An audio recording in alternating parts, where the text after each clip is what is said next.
बिस्मिल्लाहिर्रहमानिर्रहीम, अस्सलाम वालेकुम नाज़रीन, आप देख रहे हैं प्रोग्राम सिटी एट 10 और मैं हूं आपकी मेज़बान अना यूसुफ। इस दुआ के साथ कि अल्लाह ताला हमारे लिए आसानियां पैदा करे और आसानियां बांटने की तौफीक अता फरमाए। प्रोग्राम का बाकायदा आगाज़ करेंगे।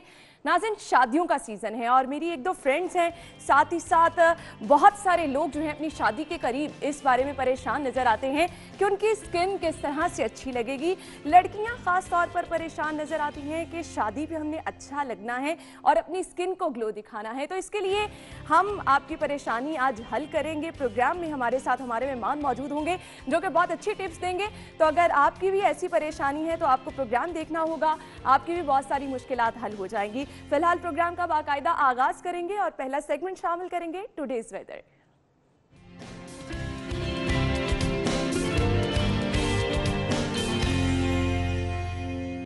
जी, तो मौसम की सूरत हाल कैसी है, सादिया खान की जानिब रुख करेंगे। सादिया, बताइएगा शहर का मौसम कैसा है? जी बिल्कुल, दिसंबर का पहला वीक है और मौसम जो है वो काफ़ी ज़्यादा तब्दील हो चुका है। हम देख ये रहे हैं कि रात के टाइम काफ़ी ज़्यादा सर्दी होती है। दर्जा हरारत की हम बात करेंगे तो रात के टाइम जो दर्जा हरारत है वो 16 से 18 के दरमियान रहता है। दिन के टाइम भी जो है खुनकी फील की जा सकती है और दर्जा हरारत जो है दिन के टाइम का वो 26 से 28 के दरमियान रहता है। सुबह के टाइम हल्की धुंध छाई होती है। लाहौर में महकमा मौसमियात की जानिब से कहा यह जा रहा है कि मैदानी इलाकों में ज़्यादा सर्दी है और ज़्यादा धुंध के बादल छाए हैं। और अच्छी खबर यह है लाहौरियों के लिए, दिसंबर के अगले वीक में लाहौर में बारिश मुतवक्की है। अगर बारिश हो जाती है तो लाहौर का मौसम सर्द होगा, दर्जा हरारत में कमी वाक़ई होगी, उसके साथ साथ सर्दी की शिद्दत में इजाफा होगा। ये भी जाहिर किया जा रहा था कि जी नवंबर के माह में अगर बारिशें हो जाती हैं और स्मॉग और फॉग का जो सिलसिला था उससे हो सकता था लाहौरियों की जान छुट जाती और माहौल काफ़ी ज़्यादा अच्छा हो जाता, मौसम काफ़ी ज़्यादा अच्छा हो जाता। तो नवंबर में उस तरह से बारिश नहीं हुई, लेकिन महकमा मौसमियात की जानिब से कहा यह जा रहा है कि दिसंबर काफ़ी ज़्यादा अहम है बारिशों के हवाले से। और अगले हफ्ते में वैसे भी लाहौर में इंशाल्लाह बारिश होगी, जिसकी वजह से लाहौर का मौसम ठंडा भी होगा और जो स्मॉग और फॉग का इशू है वो भी काफ़ी हद तक जो है वो हल हो जाएगा, काफ़ी हद तक हल हो जाएगा। सादिया, आपका बहुत शुक्रिया। शहर के मौसम के हवाले से आप हमें बता रही थी। टॉप स्टोरीज आज की शामिल करेंगे। कौन कौन सी अहम खबरें हम डिस्कस करेंगे? सबसे पहले मैं आपको बताऊंगी जी, हमारे पास पहली खबर है, तारीखी फैसला हाईकोर्ट का सामने आया है। गवर्नर हाउस की दीवार गिराने से रोक दिया गया है।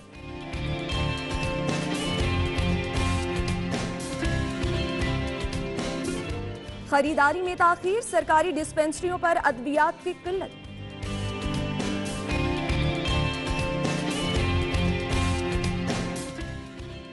और डबल सवारी के हेलमेट ना पहनने पर पहले रोज 1800 चालान किए गए हैं।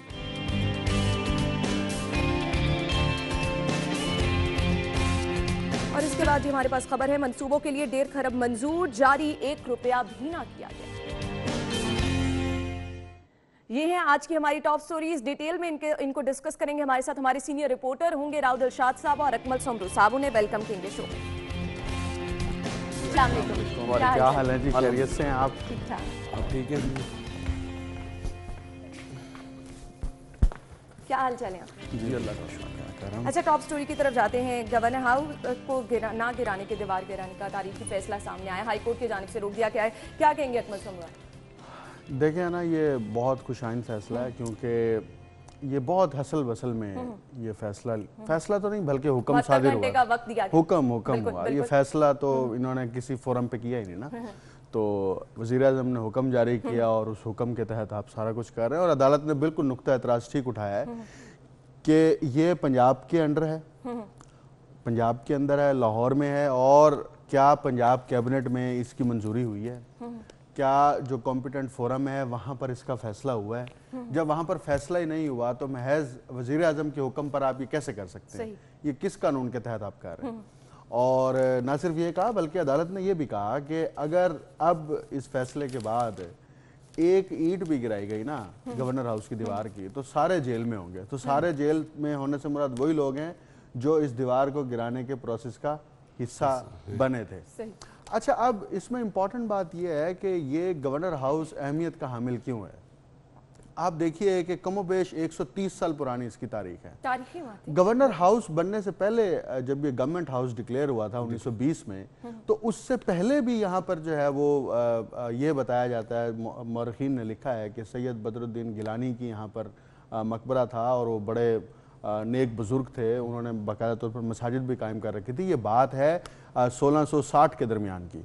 ये उस दौर की बात है जब यहाँ पर मकबरा बना, और फिर उसके बाद जब सिखों की हुकूमत हुई 1799 के बाद, तो उस मकबरे को जो है वो गिराया गया। फिर जमादार खुशहाल सिंह की जब वो दरबान था और इसके इर्द गिर्द छावनी बनाई, तो उसके ज़रिए से इसको अपना रिहायशी इलाका बना दिया। जब 1849 में अंग्रेज़ का बरह रास्त यहाँ पर कंट्रोल हो गया, कब्ज़ा हो गया, तो वो दिलीप सिंह ने जब दस्तबरदारी का ऐलान किया, तो ये बरह रास्त पूरा का पूरा टेक ओवर जो है वो अंग्रेज सरकार ने कर लिया। पूरी एक हिस्ट्री, पूरी तारीख है। अच्छा, अब दिलचस्प बात यह है कि उसके बाद इसको मुख्तलिफ औकात में रॉबर्ट मिंटगोमरी जो लेफ्टिनेंट गवर्नर थे पंजाब के, उन्होंने अपनी रिहाइशगाह बनाई। उसके बाद जितने भी अंग्रेज़ जो लेफ्टिनेंट आते रहे वो यहाँ पर रिहाइश पजीर होते थे। इस एतबार से भी और इससे पहले की तारीख के एतबार से भी ये पूरी इमारत और इसके इर्द गिर्द जितनी भी जगह है, चाहे वो बागीचा है, चाहे वो लॉन्स हैं, चाहे वो इसकी दीवार है, वो सारी की सारी तारीखी अहमियत की हामिल है। और ये माल रोड पे तो वैसे भी जितनी इमारत हैं जो विक्टोरियन तर्ज की बनी हुई हैं या उससे पहले की बनी हुई हैं, वो सारी की सारी आपकी विरसे का हिस्सा हैं और उसको प्रिजर्व करना हुकूमत की जिम्मेदारी है। अब बजाय इसके कि ये गवर्नर हाउस को प्रिजर्व करें या किसी और मकसद के लिए भी इस्तेमाल करना चाहते हैं तो वो करें, आप उसकी तोड़ फोड़ कैसे कर सकते हैं। हाँ, एक बात अच्छी थी कि उसके आगे से बैरियर हटा दिए, उसके आगे से रुकावटें दूर कर दी, वो बहुत अच्छी बात है। लेकिन आप दीवार गिराएंगे, फिर जंगला लगाएंगे, फिर उस पर पैसे लगाएंगे, फिर उस जंगले के बाद आपको पता चलेगा सिक्योरिटी खदशात हैं, एजेंसियों की रिपोर्ट्स आ जाएंगी, फिर उस जंगले को बंद करने के लिए उसके ऊपर जो है वो टीन की या लोहे की चादरें लगाएंगे। मतलब ऐसे तो ना करें आप गवर्नर हाउस को अगर तालीमी मकसद के लिए या रिसर्च के मकसद के लिए एलोकेट करना चाहते हैं, वो आप जरूर करें, वो अच्छी बात है, उसका कंट्रीब्यूशन है। और पहले कहा जाता है फंड्स नहीं है और इस पे इतने पैसे खर्च किए जा रहे थे। राहुल शाह, लोगों के रुझानात जो देखने में आए, लोगों ने भी बिल्कुल कहा कि जी तारीखी इमारत है, इसको इस तरह से दीवार को नहीं गिराना चाहिए। इतनी सेंस आम लोगों के अंदर एग्जैक्टली है ना। तारीखी पहलू को जिस तरह से अकमल सोमरू ने उजागर किया, ये हमारे नाज़रीन के लिए भी ज़रूरी था और इसका पता भी होना चाहिए।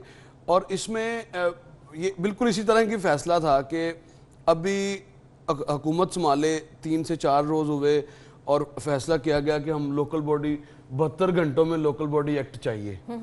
आप अंदाज़ा लगाएं, एक चीज़ है, आपने उसको अब बाद में एग्जीक्यूट करना है तो आपको उसके लिए पूरी प्लानिंग करनी चाहिए ताकि कोई ऐसा लूप होल्स ना हो। जिस तरह से माशाल्लाह से जो साहब का नून लीग की हुकूमत थी, उजलत में सब कुछ किया गया और बाज़ का जान। और यहाँ पे तो फैसला साजी का जो अमल है वो जब तक बनी गाला में रहेगा, इसी तरह के फैसले आपको मिलते रहेंगे। अब आप देखिए कि अब इसकी दीवार, आपने गवर्नमेंट कॉलेज की एक वक्त में दीवार थी, वहां पे जंगला लगाया, दीवार गिराई, जंगला लगा, अब फिर उसको टीन लगा के बंद कर दिया। भाई अगर आपने ऐसे ही काम करना है तो फिर क्या जरूरत थी दीवारें गिराने की। और ये दीवार, इस पे आपने गुजरे अगर तो आपको नजर आ रहा होगा चौकियां बनी हुई हैं, कुछ चबूतरे बनाए हुए दीवार के ऊपर के सिक्योरिटी पॉइंट ऑफ व्यू से। ये तब बने जब ज्यादा टेररिज्म प्रिवेल कर रही थी, तो मुशर्रफ के दौर में ये बनाए गए। और इसके ऊपर दीवार के ऊपर भी जो फेंसिंग है वो आयरन फेंसिंग की गई ताकि, और सिक्योरिटी कैमरेज लगाए गए। अब देखिए, अगर आपने इसको मुफादे आमा के लिए इस्तेमाल करना है, लेट्स सपोज आप कोई यूनिवर्सिटी, गवर्नर हाउस यूनिवर्सिटी का अगर आपका प्लान है, बड़ी अच्छी बात है, लेकिन गवर्नर हाउस यूनिवर्सिटी में 10-20 नहीं 10-20 हज़ार लोगों की आमद होगी, तो 10-20 हज़ार लोगों की सिक्योरिटी के लिए कल को फिर आप कहेंगे कि हमें सिक्योरिटी चाहिए, सिक्योरिटी पॉइंट ऑफ व्यू से जी ये दीवार बड़ी ज़रूरी है। तो उजलत में किए गए फैसले ऐसे ही होंगे। अब आप इसी तरह से देख लें कि मैं एक टिक्कर पढ़ रहा फयाजुल हसन चौहान साहब का कि प्राइम मिनिस्टर ने प्राइस कंट्रोल कमेटियों का ऐलान कर दिया या बनाने का फैसला कर लिया। अब प्राइम मिनिस्टर है वो बनाएगा। वो आप अंदाजा लगाएं कि प्राइस कंट्रोल कमेटियां जो कि डिप्टी कमिश्नर का काम है वो उनको करना है। अब जब हर काम में आप कहेंगे कि जिस तरह से आप अगर बनी गाला को घंटा घर फैसलाबाद की तरफ पे चलाएंगे या हुकूमत को इस तरह से चलाएंगे, जो भी रास्ता जाए वो बनी गाला से होके जाए, जो फैसला भी जाए वो बनी गाला से होकर आए, तो ये इस तरह से निज़ाम नहीं चलने वाला। आप पंजाब की डायनामिक्स पॉलिटिकली भी, सोशली भी, कल्चरली भी केपीके से मुख्तलिफ है। बिल्कुल। यहाँ पे आपको परफॉर्म करके दिखाना है, जिसका ये अभी तो इन्होंने माइनस लाहौर रखा हुआ है, माइनस लाहौर रखा हुआ है, और माइनस लाहौर करने का खमियाजा भी इन्हीं को ही भुगतना पड़ेगा। डॉलर की ऊंची उड़ान से आपने देख लिया कि मेगा प्रोजेक्ट शहर के जो हैं वो सारे उनकी जो कॉस्ट है वो बढ़ गई है। तो एक लफ्ज आप सुन रहे होंगे हर जगह पे, शेल्टर होम भाई जरूरी हैं, कौन कहता है कि नहीं जरूरी? बिल्कुल। फुटपाथों पे सोने वालों के लिए इकदामात को हम सराहते हैं, कदर की निगाह से देखते हैं, लेकिन क्या सिर्फ यही काम रह गया है जिसके पीछे प्राइम मिनिस्टर है, जिसके पीछे प्राइम मिनिस्टर की अहलिया है, जिसके पीछे चीफ मिनिस्टर लेकिन एटलीस्ट अच्छा ये हुआ है कि हाई कोर्ट की जानिब से फौरी तौर पर ये फैसला सामने आया और अच्छा फैसला सामने आया। जस्टिस मामून ने ना बड़े कमाल के कल रिमार्क्स दिए। बिल्कुल। उन्होंने कहा है वाज़े तौर पर, जब इन्होंने कहा ना कि दीवार बाद में बनी है, मेरे ख्याल से वो बहुत अच्छे। हम गुफ्तगू का सिलसिला यहीं से आगे बढ़ाएंगे, मुझे एक ब्रेक की तरफ जाना है। नाज़रीन ब्रेक लेंगे, ब्रेक के बाद हम दोबारा हाजिर होंगे, आप हमारे साथ रहिएगा।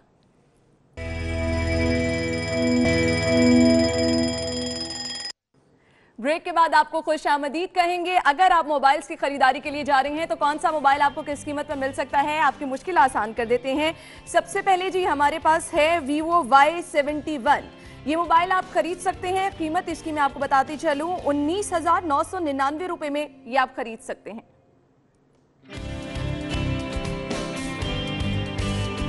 Vivo Y81, इसकी कीमत मैं आपको बता दूं 23,999 रुपए में आप खरीद सकते हैं।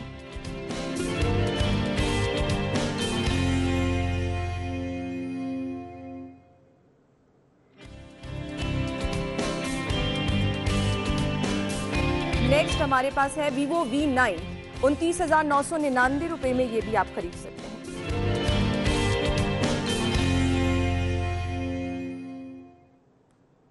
जी तो नाज़रीन मोबाइल रेट्स आपने जाने हैं। अगली खबर की जानिब हम बढ़ेंगे। अगली खबर हमारे पास है खरीदारी में ताख़ीर, सरकारी डिस्पेंसरियों में अद्वियात की किल्लत है। सोमर साहब क्या कहेंगे? हमेशा से ये कहा जाता है तरजीहात में सेहत शामिल है, पिछली हुकूमत की बात की जाए यही कहा जाता था, इस हुकूमत की बात की जाए यही कहा जाता है, लेकिन यहाँ पर सूरत हाल क्या है? वो तो अखबारी बयान होता है। अव्वलीन तरजीहात में सरे फहरिस्त ये दो अल्फाज हैं, वो बयान जारी करने के लिए होते हैं, उसका हकीकत से कोई ताल्लुक नहीं होता। और हम ये बरह रास्त पिछले अगर गुज़िश्ता हुकूमत के 2 कंसेक्यूटिव अदवार देखें आप, या नहीं आने वाली हुकूमत का आप दौर जो शुरू हुआ इसको देखें। अच्छा, और इसका एक्सपीरियंस मैं खुद भी कर चुकी हूँ। मैं सरकारी हॉस्पिटल में भी गई हूँ, सरकारी डिस्पेंसरी में भी गई हूँ, वहाँ अद्वियात नहीं। आप देखिए सरकारी डिस्पेंसरी में अद्वियात, पहली बात तो ये है अद्वियात रखने के लिए इनके पास कोल्ड स्टोरेज ही नहीं है। बिल्कुल। जब आपके पास कोल्ड स्टोरेज नहीं है आप अद्वियात कहाँ रखेंगे? आपके पास जो हैं वहां पर रखने की कैपेसिटी इतनी नहीं है। बड़े-बड़े कर सकते हैं। अच्छा, अब बात ये है, ये मौसम जो है आजकल, ये इस मौसम जब ये चेंज हुआ है एकदम, तो इसके ज़रिए से ख़ास तौर पर जो बच्चे हैं उनमें हमें ज़ुकाम, उनमें हमें छाती का इन्फेक्शन, उनमें हमें जो है वो बुखार या दीगर इस तरह के जो अमराज हैं वो उसका शिकार हो रहे हैं। अब जो मुतवस्सित या लोअर मुतवस्सित घराने के लोग हैं उनके पास रिलीफ के लिए सबसे पहले जो है वो डिस्पेंसरी है जो उनकी यूनियन काउंसिल में मौजूद है, अगर मौजूद है तो। नहीं, अच्छा, माफ कीजिएगा, अच्छा, ये मैं आपको करेक्ट कर दूं। दूसरा यूनियन काउंसिल्स बेचारी अब नाम की यूनियन काउंसिल है, वो तो अब है ना। अब देखें, अभी तो इन्होंने अद्वियात भी नहीं खरीदी, नई हुकूमत ने तो अभी तक कोई अद्वियात भी नहीं खरीदी, पुराना स्टॉक चल रहा होगा और पुरानी हुकूमत में जो ब्यूरोक्रेसी के जरिए से जो खरीदारी हुई होगी। लेकिन अब इंतहाई तशवीशनाक बात यह है कि आपकी लोकल डिस्पेंसरीज जहां पर एक आम आदमी को रिलीफ मिलना है, उसके लिए बुनियादी नौयत के सिरप मौजूद नहीं है कि जो वो वहां से जाके अपना चेकअप करने के बाद डॉक्टर उसको वो सिरप वहां से उसको दे सके, वो मौजूद नहीं है। तो वो जब उसका इन्फेक्शन बिगड़ेगा, उसकी ज़्यादा तबीयत खराब होगी, तो फिर अल्टीमेटली कहाँ आएगा? वो हॉस्पिटल में आएगा। फिर कहा यह जाता है आप सरकारी हॉस्पिटल का रुख ना करें, डिस्पेंसरियों में जाएं ताकि हॉस्पिटल्स पे जो है बर्डन कम आए। अब जिस तरफ राव दिलशाद ने इशारा किया है, यूनियन काउंसिल नाम किए हैं, बल्दियाती नुमाइंदों के पास पहले भी अल्हम्दुलिल्लाह इख्तियारात नहीं थे और माशाल्लाह अब भी नहीं है। अब तो वो बिल्कुल बदकिस्मती नहीं है, उनके लिए खुशकिस्मती है जो इख्तियार देना चाहते हैं नहीं देना चाहते। साहब, अगर आपको याद हो तो बचपन में जब जो भी ये आजकल हम देख रहे हैं पोलियो की ड्राइव है या जो वैक्सीनेशन के हवाले से बच्चों को जो इंजेक्शन लगते हैं, तो ये आपके घर के करीब आपने जिक्र किया डिस्पेंसरी का, तो वो यूनियन काउंसिल ही वहाँ पर होती थी और वहाँ पर ये उस वक्त इसका नाम शायद यूनियन काउंसिल नहीं था, वार्ड ऑफिस इसको कहते थे, और ये दस्तयाब होती थी, आप बआसानी जाके ये जो इंजेक्शन वैक्सीनेशन है ये हो जाती थी। लेकिन बदकिस्मती ये है कि जो साबका हुकूमत ने फैसला किया उसको प्राइमरी और हायर के 2 डिपार्टमेंट कर दिए। प्राइमरी का डिपार्टमेंट तो कर दिया लेकिन हेल्थ अथॉरिटीज़ भी आ गई, हेल्थ अथॉरिटीज़ को लगा दिया सिर्फ आपने डेंगू और इस पे काम करना है, वो सही तरह से, हालांकि कोई भी कैंपेन, कोई भी जो ड्राइव है, ख्वाह वो हेल्थ के हवाले से हो या एजुकेशन के हवाले से हो, वो कामयाब नहीं हो सकती जब तक आप लोकल बॉडीज़ के रिप्रेजेंटेटिव्स को ऑन बोर्ड ना लें, क्योंकि गली मोहल्ले की जो सूरत हाल है जिस वो आगाएं, जाहिर है उस्मान बुज़दार आगा नहीं है। देखें वो नहीं लेंगे, उसकी वजह है ना, देखें राव साहब इस वक्त जो मेजॉरिटी बल्दियाती नुमाइंदे हैं उनका ताल्लुक मुस्लिम लीग नवाज के साथ, बिल्कुल ऐसे। अब जब उनका ताल्लुक मुस्लिम लीग नवाज से है तो उनको फिर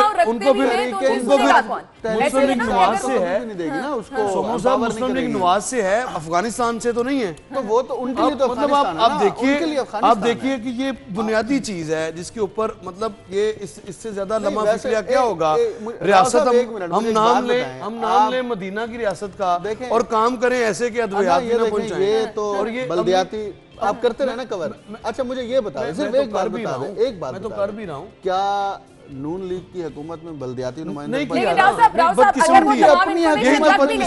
अगर वो तमाम इंफॉर्मेशन रख भी लेते उनका सुननी किसने है बात?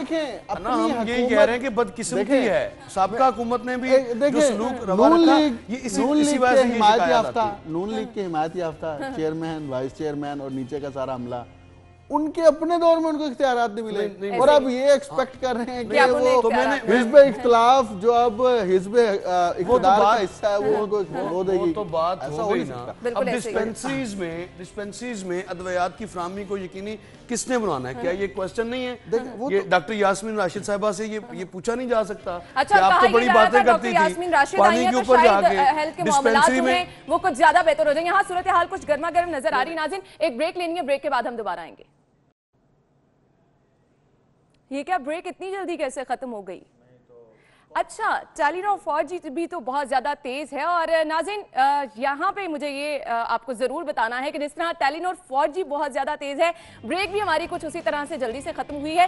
तो अगर वो नाज़रीन जो कि 3G अभी भी इस्तेमाल कर रहे हैं, 4G की जानिब जाना चाह रहे हैं, तो उनको मैं ये ज़रूर बताती चलूँ कि अगर वो फास्ट इंटरनेट की सहूलत फराहम करना चाहते हैं, अपने प्यारों से जल्द अज जल्द रब्ता करना चाहते हैं, तो वो 4G पर अपनी सिम को ज़रूर बदल लें। और अगर आसान तरीका आपको नहीं पता कि किस तरह से 4G सिम पे आपने चेंज करना है, 4G का आप फंक्शन जो है वो यूज कर सकते हैं, अपने करीबी रिटेलर के पास जा सकते हैं और अपनी 3G सिम को 4G में एक्सचेंज करा सकते हैं और अपने प्यारों से जल्द अज जल्द आप राबता कर सकते हैं। तो जिस तरह हम ब्रेक से बहुत पहले आए हैं, जल्दी से आगे हैं, इस तरह जल्दी से आप भी अपने प्यारों से राबता कर सकते हैं और टेलीनॉर 4G का आप भरपूर फायदा भी उठा सकते हैं।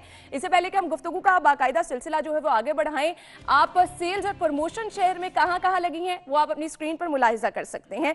तो हम अगली खबर साथ साथ डिस्कस कर लेते हैं जी। अगली खबर हमारे पास है डबल सवारी। हेलमेट ना पहनने वाले जो हैं उनके लिए पहले रोज 1800 चालान किए गए हैं।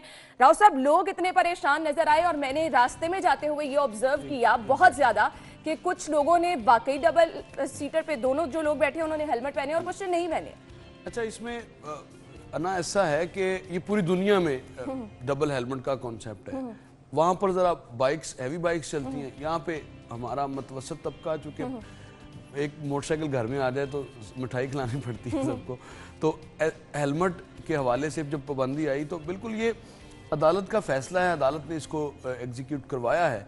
लेकिन इसमें अब जो मुश्किलात आ रही हैं, कल मैं भी माल अच्छा, मेरी अपनी फैमिली के लोग मुझसे पूछ रहे हैं कि ये माल क्या हो रहा रोड है? पे जब खड़े अब थे तो 2 लोग को हेलमेट पहनना पड़ेगा। दो, आमतौर पर आपने देखा होगा कि जब भी रोड पे निकले तो खवातीन 2 भी बैठी होती हैं अक्सर।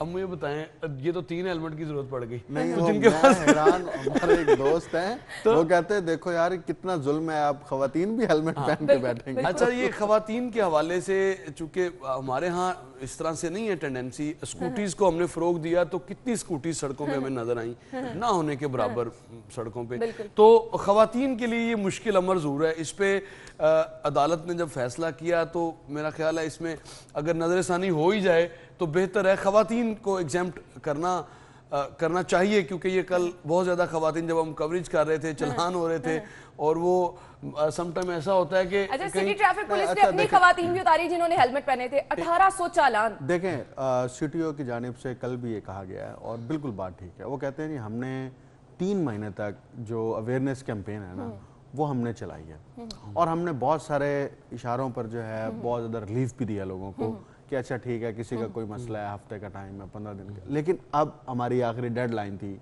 जो 30 नवंबर को खत्म हुई है। इसके बाद जो है ऑब्वियसली कोर्ट के इंस्ट्रक्शन पर हो रही है। उसके बाद जो है हम अब किसी को रियायत नहीं देंगे। अब हम डबल सवारी के ऊपर जो मोटरसाइकिल पर हैं दोनों हेलमेट पहने, बल्कि ये इसके साथ जो प्राइवेट कंपनीज हैं जिसमें उबर और क्रीम की कंपनी है, उनके जो मोटरसाइकिल चलाते हैं उनके ऊपर भी पाबंदी आयद कर दिया है कि वो मोटरसाइकिल सवार किसी पैसेंजर को कोई राइड लेता है तो वो उसके लिए हेलमेट रखेगा, उसके लिए हेलमेट रखेगा। और अभी इसकी तफसीलात सामने नहीं आई कि अगर उसके पास हेलमेट नहीं होगा ऊबर या क्रीम वाले के पास तो उसका फाइन किसको होगा, ऊबर वाले को होगा या पीछे वाले को होगा। अच्छा, दूसरी इंपॉर्टेंट बात ये देखिए, ये सारा प्रोसेस जो है ये शहरियों की सिक्योरिटी और सेफ्टी के लिए, लेकिन इस पर जो नुक्ता एतराज उठाया ना, नुक्ता एतराज इसमें यह है कि आपने कीमतों के हवाले से जो तयन करने की जरूरत थी, ज्यादा लोगों को तहफ़्फ़ुज़ात ये है कि ज़िला इंतज़ामिया शायद सो रही है तो उसको पता नहीं चल रहा। से पूछा ना क्यों नहीं कर रहे, वो कैंप्स लगाएं, वो बिल्कुल कंपनियों के साथ एग्रीमेंट्स करें, आप फिक्स प्राइसेस फिक्स करें और उसके बाद अपने कैंप्स लगाएं ना।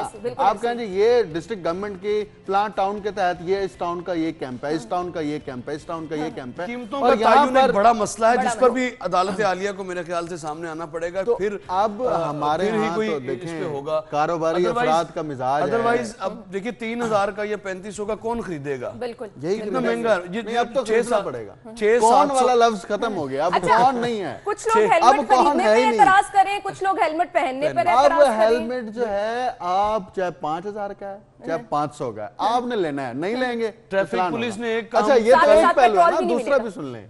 ये दूसरा उन्होंने और भी सख्ती कर दी, जनाब आप साइड मिरर लगाएं। हाँ, अगर साइड मिरर नहीं होंगे इससे नेक्स्ट वो कैंपेन चलान होगा। कल मेरे भांजे का चलान हुआ है और उन्होंने 1000 रुपए चलान किया। अच्छा, आपके सिर्फ साइड मिरर ना होने की वजह से, इशारे के ऊपर। अब वार्डन्स पता क्या करते हैं, वो जब इशारा बंद होता है ना तो आगे आके पूरी रखी करते हैं। कोई गाड़ी के पीछे छुप रहा होता है, कोई अगर किसी के पास हेलमेट नहीं है तो बात ये है कि इस तरह करने से बजाय आप हेलमेट ले लें। लेकिन मेरा ख्याल ये अकमल सुमरू, हम भी हर रोज रोड पर निकलते हैं, चीजें देखते हैं, आप हेलमेट की पाबंदी करा लेंगे, जब तक आप लाइन और लेन की पाबंदी नहीं कराएंगे। आप देखिए माल रोड पर उन्होंने लिखना शुरू कर दिया और बाकायदा प्रिंट कर दिया रोड के ऊपर कि ये बाइक लेन है, और बहुत बड़ा लिख दिया। और अब उनकी ये प्रायोरिटी है ट्रैफिक पुलिस की कि हम शहर के खास तौर पर जो मॉडल रोड्स हैं वहां पर तो हम इब्तदाई तौर पर ये बाइक लेन्स लिख दें प्रिंटेड, और जो उस बाइक लेन में नहीं होगा ऊपर की लेन में आएगा, जहां वो अंडर ऑब्जर्वेशन आ गया उसका चलान हो जाएगा। ये इसलिए जरूरी है, इससे बरह रास्त इंसानी जान की तहफ्फुज़ है। मेरे ख्याल से अल्टीमेटली इसका फायदा ही है, हम लोगों को कानून पसंद बना सकते हैं। गुफ्तगू का सिलसिला आगे बढ़ाएंगे। नाज़रीन, ब्रेक लेनी है, ब्रेक के बाद हम दोबारा हाजिर होंगे, हमारे साथ रहिएगा।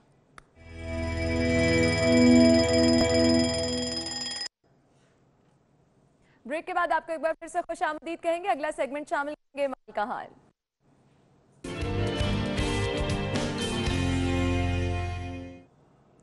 जी, तो ओपन मार्केट में डिफरेंट करेंसी रेट क्या हैं, आइए आपको दिखाते हैं।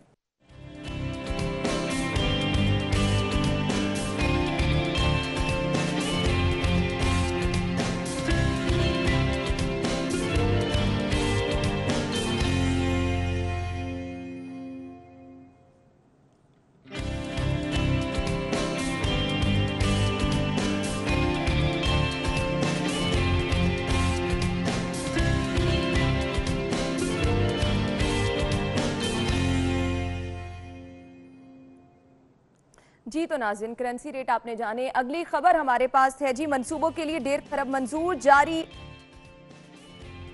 सुमरू, क्या मामला है ये?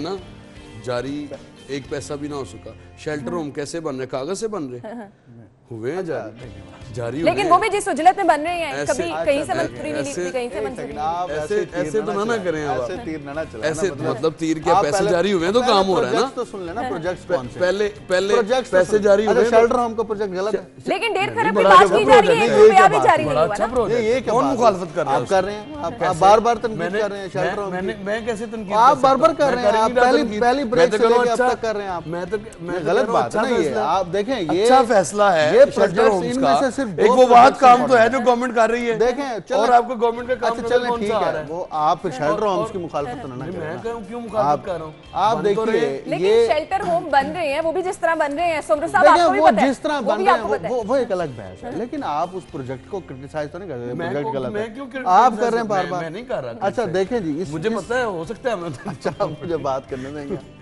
आप देखिए इसमें सिर्फ दो प्रोजेक्ट्स इंपॉर्टेंट हैं। ये 1.5 खरब जिसका मंजूर हुआ था ना, इसमें एक तो ये है कि लाहौर में एंटी टेररिज्म के हवाले से एक हेडक्वार्टर्स बनना था, एक वो इम्पोर्टेंट है, और दूसरा ऑरेंज ट्रेन के हवाले से जो तरमीमी प्रोजेक्ट्स है जिसकी मंजूरी हुई थी उसके पैसे हैं। ये दो इंपॉर्टेंट हैं। बाकी था कि कुछ जगहों पे नई इमारत बननी है, इजाफी कमरे बनने हैं, नई बिल्डिंग्स बननी है, नए ब्लॉक्स बनने हैं, सड़कों के हवाले से हैं, वो बाकी चीजें वो हैं। कब बननी है? अच्छा सुन लेना, ये भी प्रोजेक्ट्स की बात हो रही है। फेसबुक पे ये प्रोजेक्ट्स की बात हो रही है जिनके पैसे जारी हुए और ये प्लानिंग एंड जारी नहीं हुए, डेवलपमेंट मंजूर हुए ना। मंजूर हुए, जारी तो एक मैं रुपया भी एक नहीं रुपया नहीं हुआ। जारी खुदा का नाम ले, ये तो मैं कह रहा हूँ। अच्छा ठीक जारी है, नहीं अब हुए। सुन ले। हाँ।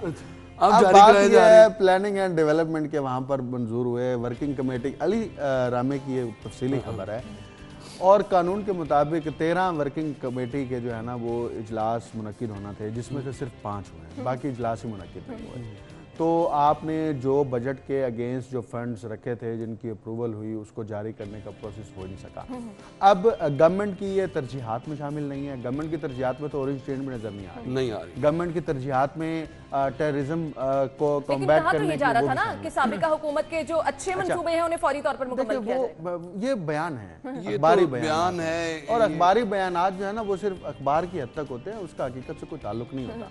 वो सिर्फ आवाम को और जो रीडर्स होते हैं ना उनको खुश करने के लिए दिए जाते हैं ताकि एक जो पब्लिक गुडविल है ना वो हासिल की जाए। सोमरू साहब, अब आप सितम ज़रीफ़ी देखिए, देखिए ऑरेंज सोमरू ट्रेन के साहब, ऊपर आप जो खबर सितम दी है ज़रीफ़ी तो उसने देखें कि आपको सुप्रीम कोर्ट ने कहा कि 10 अरब रुपए कॉन्ट्रैक्टर्स को आप पे करें जो उस पर पैसे खर्च कर चुके हैं और जिनमें अब मजीद सख्त नहीं है कि वो मजीद इसको करेंगे। अब पैकेज 1 के हवाले से आप देख लें, पैकेज 2 है, पैकेज 3, पैकेज 4, 4 उसके पैकेजेस हैं। वो आपने कॉन्ट्रैक्टर्स को पेमेंट करनी है तो काम आगे बढ़ेगा इस तरह से। ये और प्रोजेक्ट आपने लिख के दिया हुआ है जुलाई तक। देखिए रवा साल जून में मुकम्मल होना था ये प्रोजेक्ट, ये वाला ऑरेंज ट्रेन का। वैसे इसने अब वो अब उसकी लागत जो है वो 2017 में वो अब उसकी लागत बढ़ रही है, कौन इसका जिम्मेदार है? 22 माह बढ़ पे रही है काम, क्योंकि डॉलर की कीमत बढ़ रही है। डॉलर्स की कीमत, जब आप डॉलर की बड़ी कीमत सारी बढ़ रही है, चीजें महंगी आपने होगी। अभी E&M पे आपने जाना है, वो भी आपने डॉलर्स में जाहिर है कॉन्ट्रैक्ट आपने करना है। उसके अलावा आपके ऑनगोइंग प्रोजेक्ट्स हैं। आप सिर्फ मुखालफत में देखिए, इन्होंने करना कुछ भी नहीं है, देख लीजिएगा at the end of the day करना कुछ नहीं इन्होंने इसी तरह से डॉलर्स की इनको 4 साल बाद ख्याल आएगा कि हमें कुछ करके दिखाना चाहिए। 3 महीने में जिस तरह से 4 साल बाद केपीके में मैं मुस्लिम लीग की बात ही नहीं कर रहा। ये कोई ऐसा भाई 3 महीने में क्या होता है मुझे बताएं। लेकिन आप समझ के मैं 1 साल बाद चले आप ये बता दें 3 माह कर रहा। चले 3 माह में देखें चले आप मुझे ये बता दें 3 माह में आपको ये इल्म हुआ है कि पावर किसके पास है? बताएं। मेरी बात 4 जब पावर कॉरिडोर्स होंगे वो कल तो कैसे डिसीजन होगा? फैसला साजी नहीं है इस वक्त फैसला साजी हो। सोमरू साहब, हम आपकी लड़ाई एक जगह एक है सिर्फ ये बता पॉलिटिकल दें। विल, देखें बात सुने, एक है पॉलिटिकल विल। उस वो नहीं पॉलिटिकल है ना। विल को एग्जीक्यूट करने के लिए आपको एडमिनिस्ट्रेटिव सपोर्ट चाहिए। वो एडमिनिस्ट्रेशन अखबारी के अंदर एक मिनट सुन लेना, वो अखबारी एडमिनिस्ट्रेशन के बयानात अंदर की कौन हद लोग तक है बैठे, बस। ब्यूरोक्रेसी बैठी है। तो वो खुद कल आपका चौहान साहब बयान जारी कर रहे हैं कि पिछली हुकूमत ने ब्यूरोक्रेसी को भी छोड़ कर दिया। अब बात यह है कि आप गवर्नमेंट को अब चौहान साहब की तो reference 3 नंबर महीने दे बाद दीजिए आप। उन्होंने बयान दिया ना, मैं तो वो तो उनकी कुछ बात भी- कर रहा हूं। वो कुछ भी कह सकते उन्होंने हैं, सही कह रहे हैं, वो कुछ भी कह उन्होंने सकते प्राइम देखिए, वो मिनिस्टर से तर्जमान है, उन्होंने वो प्राइम तर्जमान मिनिस्टर से है। बनवानी कमेटी देखिए है। वो जो मर्जी बात करेंगे वो तर्जमान है ना। वो इल्जाम लगा रहे हैं कि ब्यूरोक्रेसी को छोड़ कर दिया गया और उनको भी करप्ट किया इन्होंने पिछली हुकूमत ने। देखें इंपॉर्टेंट बात यह है कि आप जो डेवलपमेंट प्रोजेक्ट्स है, मैं उस तरफ इशारा कर रहा था, लेकिन राव साहब जिस बात 12 स्पोर्ट्स कॉम्प्लेक्सेस हैं जो मोर देन 80% मसला ये है, राव साहब जो है उनको नहीं आप ऐसा ना करें, मैं मेरी बात सुनिए, ऐसा ना करें, ये मुझे किसी के साथ जोड़े ना। मुझे अगर शहबाज शरीफ ने काम गलत किया है तो हमने उसको भी कहा है, उसने अपने लोकल बॉडी जून में ये प्रोजेक्ट ना करें, मुझे जोड़े ना किसी के साथ में। जून में ये प्रोजेक्ट कंप्लीट होना चाहिए था, तो जून से पहले आपकी सिविल सोसाइटी ना आती, आपकी सिविल सोसाइटी आपकी ना आती, तो ये दिसंबर 2017 में मुकम्मल होता है ये प्रोजेक्ट। अब जो मुझे पता है इस पे तो कॉस्ट बढ़ गई है, उसका जिम्मेदार कसूर सिविल सोसाइटी ने ये 100 मोटो होना चाहिए ना। मुझे सिर्फ ये बता दें, मंसूबों के लिए पैसे मंजूर हो गए 1.5 खरब, अब रुकावट क्या है? 1 रुपया भी नहीं दिया जा रहा, ये क्या वजह है? रुकावट बनी गाल है, फैसला होगा वहां से होगा। बात यह है कि तरक्याती प्रोजेक्ट्स में उनकी प्रायोरिटी में इस वक्त सड़कें नहीं है, उनकी प्रायोरिटी में इस वक्त माइनस लाहौर के वो ब्लॉक्स माइनस नहीं है जो ये ब्लॉक राउदल शाह ठीक कह रहे हैं, माइनस लाहौर फार्मूला है, कर रहे हैं, लेकिन यहाँ पे मेरे ख्याल से वो ठीक है। माइनस लाहौर फार्मूला है, ये इनको 4 साल बाद 4 साल बाद ये मामला इसी तरह से 4 साल बाद इनको इल्म होगा प्रोग्राम में दोबारा हाजिर होने यहाँ पे हमारे साथ जरूरी है रहिएगा।